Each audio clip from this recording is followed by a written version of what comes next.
Hello everyone and welcome back to Alternative Apex. We are here in Monaco for round 5 of the 2022 Formula 1 season. After 4 dramatic rounds to start off the season, we come to the streets of Monte Carlo for perhaps a slightly tamer race than what we've usually had.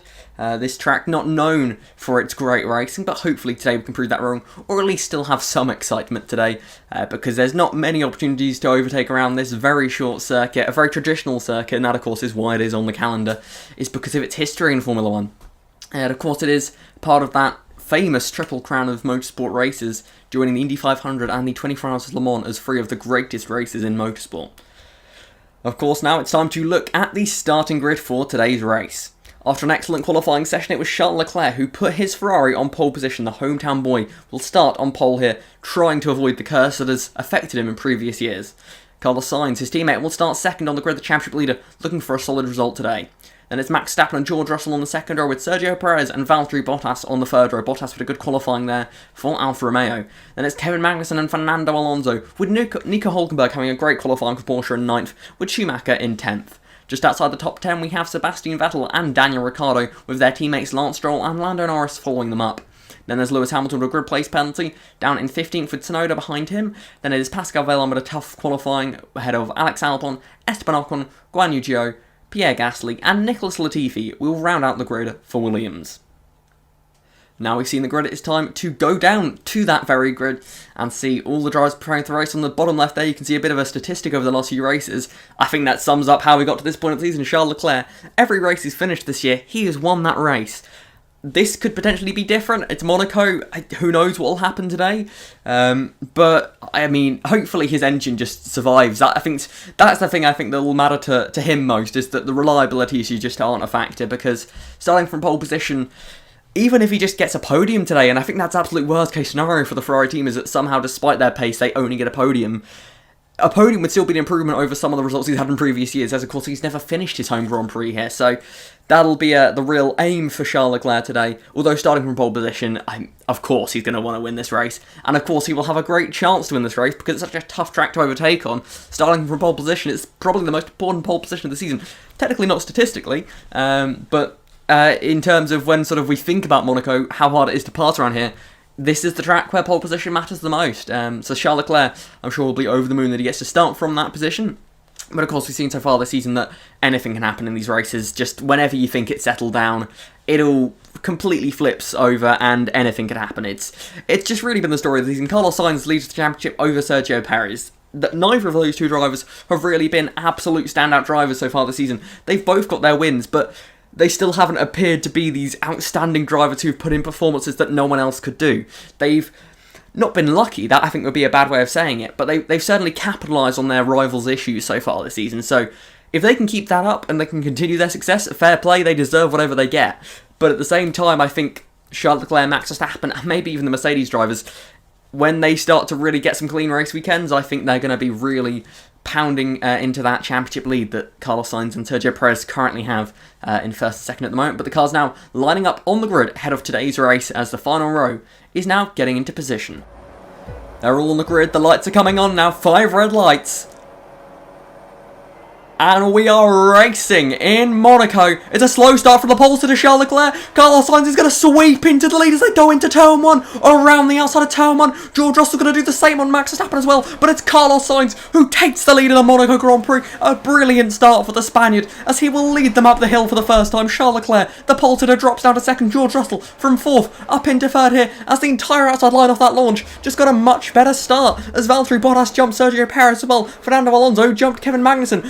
The grip level on that start was clearly on the left-hand side of the grid, for the drivers left at least, because now as they make their way through the hairpin, we can see in the top 8 at least, it's been the driver on the left on the even starting positions that has got the better start, and that sort of goes throughout a large majority of the field. Hülkenberg, I believe, is the highest driver who started in an odd number position to hold position off the start, so really crazy opening lap to this race. Now, a little bit later into this race now, we've got Lewis Hamilton on the back of Lance Stroll. Lance Stroll defending in that Aston Martin. Oh, he's going to go deep. He's going to miss the corner. He's in the wall. Lance Stroll has hit the wall there in Monaco. That is damage to his front wing.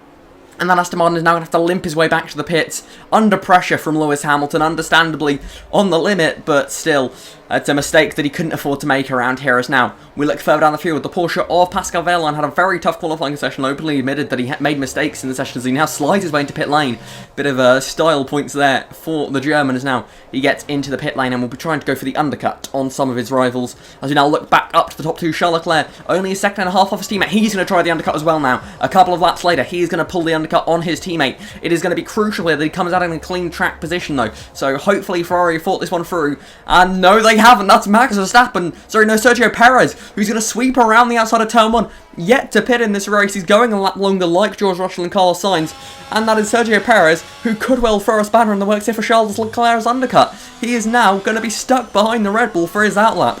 Now, he's got a little bit of a gap there, 5 tenths, but that's going to be eaten into very quickly on those fresh, hard tyres. Carlos Sainz out front. This could be what he needs to try and hold on to the lead here. Perhaps caught out by the undercut by his teammate, perhaps surprisingly there, but Charles Leclerc, this isn't the first time we've seen him try to undercut his teammate. We saw it back in Bahrain, round 1 of the season. He undercut his teammate, and that time successfully to take the lead of the race. He's going to try it again here, as Carlos Sainz now, a lap later, reacts to that pit stop and brings his Ferrari down pit lane. Same strategy for both the Ferrari cars as he now makes his way out the pit lane. Crucially, where is his teammate?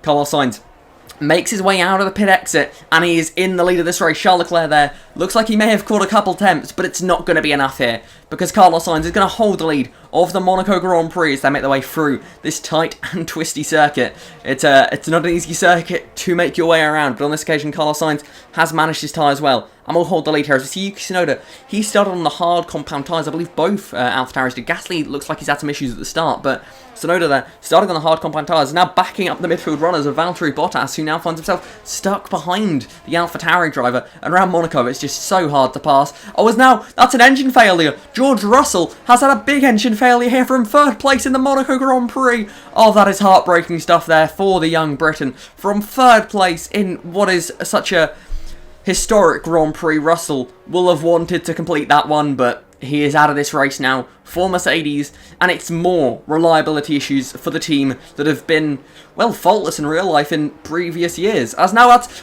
just moments later, just a corner later in the race, Zhou Guanyu's had another engine failure. That's just, wow, these engines blowing up here in Monaco, as the Alfa Romeo is going to have to pull off to the side of the circuit. Somehow, that neither of these engine failures have brought out the safety car, but still, dramatic scenes here in the streets of Monaco. Whilst the racing may not be too great, the engines are certainly keeping us on our toes. As now we see Alexander Albon on the back of Pascal Wehrlein. He's going to go to the outside of turn 1. That's a bold move if he can keep this one ahead of him.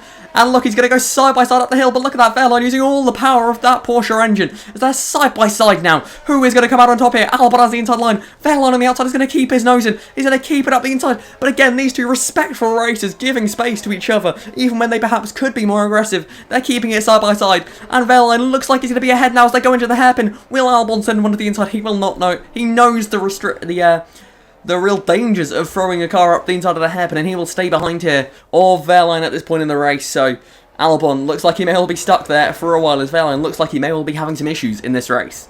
Now back up to Yuki Tsunoda, who continues to defend from Valtteri Bottas, and finally the Japanese driver will come down pit lane. Looks like he has given up on that strategy. I say given up, he's still the same strategy, but perhaps a safety car that could have saved him means that he's now going to end up back down outside the points paying positions and is going to have to recover in this race.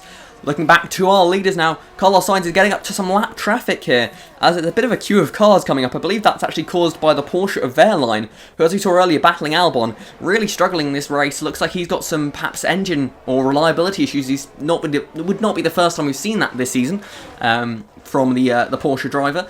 But now Carlos Sainz and Charles Leclerc getting to this traffic could prove crucial in this race now, as they just got to navigate their way through. These guys can't take any risks. Look, every car that Sainz will have to pass, so will Leclerc. So this is going to be interesting how Sainz goes into turn 1, is going to go past the Alpine there. Oh no, he's straight on! That's Carlos Sainz straight on and into the wall. Race leader Carlos Sainz has made a mistake lapping. That was Esteban Ocon there, and he's into the wall and struggling to get the car going again. He's making sure that he doesn't rejoin too unsafely here, as now he gets the car going back up the hill, and he's going to immediately be passed by Max Verstappen. But that is Carlos Sainz with his entire front wing gone, and Charles Leclerc has been gifted the lead here.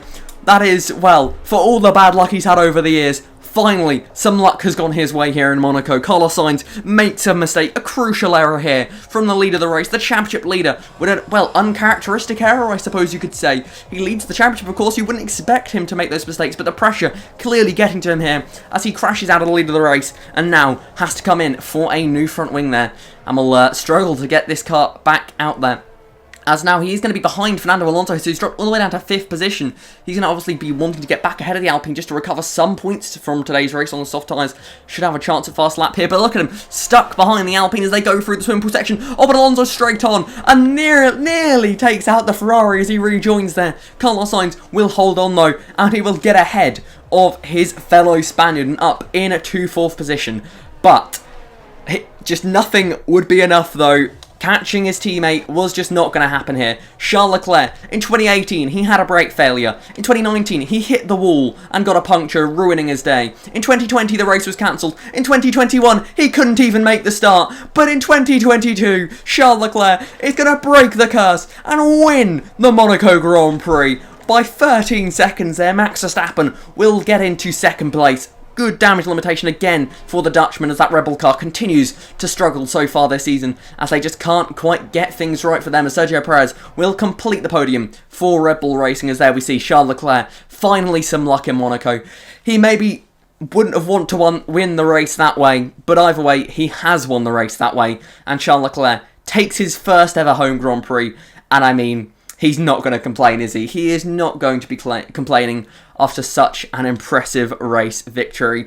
It was only the Ferraris in the fight today, and he kept his nose clean. That's the most important thing around Monaco. You can say again that he got lucky to get the lead from his teammate, but Carlos Sainz made the mistake there. That was his mistake. It wasn't a bad luck from the lapped car. He was ahead of the lapped car when he made the mistake. There wasn't any contact or anything. Carlos Sainz simply lost control of his car, and it's understandable under the pressure that he's feeling, I'm sure. It's a mistake that you can understand, but Charles Leclerc deserves this victory very much so today. Started from pole position, he lost the lead at the start, but he will take the win here today after his teammate makes a crucial error at a crucial point in the season. So here are your results now for the Monaco Grand Prix. It is Charles Leclerc, of course, who takes the victory for Ferrari. Pole to win by 13.5 seconds, makes it look much simpler than it was, but he does take the victory ahead of the 2 Red Bulls there, who complete the podium together, and they need to find some pace at some point if they want to fight for this championship. It's as simple as that, because at the moment it very much looks like it's going to be Leclerc versus Sainz this season, unless Red Bull can find some performance, because at the moment it has just not been good enough for the Austrian team. With Carlos Sainz there, who got fastest lap and 4th place today. Given what happened with the crash later on the race, that probably is the best you could have hoped for in 4th place. Fernando Alonso rounds out the top 5 there for Alpine, with Valtteri Bottas taking 6th, Kevin Magnussen in 7th, and Nico Hülkenberg scoring more points for Porsche there in 8th place. Ricciardo, a former winner here on the streets of Monaco, takes 9th place, and Lewis Hamilton, after starting 15th, makes a pretty good recovery there, up into 10th place to again get himself another point here for Mercedes.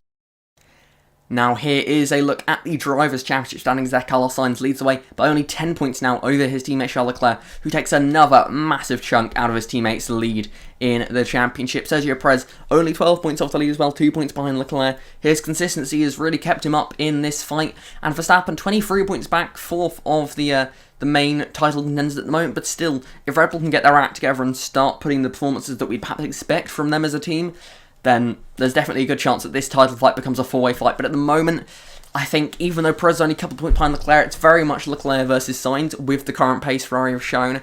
But who knows what will happen. If Red Bull can sort of fix their pace issues they've had recently, then they can get right in the mix, and hopefully that will get themselves in the fight for the title, because the more cars in the title fight, the better it is for us viewers to watch along. As looking further down the order there, you can see a few other drivers. The Mercedes drivers still 5th and 6th, then the Alpine drivers 7th and 8th, Bottas in at 9th, with Magnussen and Hülkenberg in at 10th and 11th there, ahead of Schumacher in 12th. Now looking over to the constructor standings, it's Ferrari, who have a 25-point lead over Red Bull Racing there. Red Bull, as I said, just haven't had the pace of the season to only be 25 points off the lead. I'd say is pretty good for those guys. I think they can't be too disappointed with that. Mercedes in 3rd at the moment, just not been the season that you'd expect from a team of their level. Realistically, Alpine are closer to them than they are to Red Bull, so I think that just really highlights the issues Mercedes have had so far this year, but also highlights how well of a season Alpine are having it so far, because, I mean, they've just consistently been up there, haven't had too many issues, and up in 4th place, not that far back from Mercedes. If Alpine sort of keep up this sort of improving of performance and continue to put in these results when other drivers have issues, like Alonso today getting that 5th place whilst Russell retired from 3rd. If they can just keep that up, then there's definitely a chance that Alpine can get themselves in that battle for 3rd place in the championship. Of course, a quicker car would help as well, because that Mercedes is definitely not a slow car. But Alpine looking reliable so far this season, and will very much be looking to try and get themselves in that fight with Mercedes over 3rd place in the Constructors. But that's it for today's episode of Alternative Apex. I hope you all enjoyed it. Racing wasn't quite as much as previous races this season, but the drama certainly was up there at the standard that we've, become used to so far this season, so I hope you all very much enjoyed that element of it. The championship fight is getting quite exciting now, with the drivers getting quite close up at the front, so certainly not going to want to miss next time out as we go to the track known for its drama, the Baku City Circuit. Monaco, realistically, very similar in the sense that the walls are right there to bite, but also you've got the very long straight for overtaking, so it's going to be a race that you do not want to miss. So please do subscribe to the channel if you are interested in seeing more of Alternative Apex, and also we're going to have a little bit more different content coming soon, so if you would like to see some of that as well, please do subscribe. It really does mean a lot, and just watching these videos means a lot to me, so thank you so much to everyone that does stick around and watch these videos, because, as I said, it really does mean a lot to me. And if you'd like to see more Alternative Apex stuff, and to keep update on when these videos are uploaded, go follow me on Instagram at Jackson_55F1 to see when I post about the Alternative Apex stuff, and there'll even occasionally be some stuff on my stories about potentially some future videos, and perhaps making some decisions about future videos, what comes next, and other things like that. So please do go over and give me a follow on there, it really is appreciated. But yes, that's it for today's episode. I hope you all enjoyed it, and until next time, goodbye.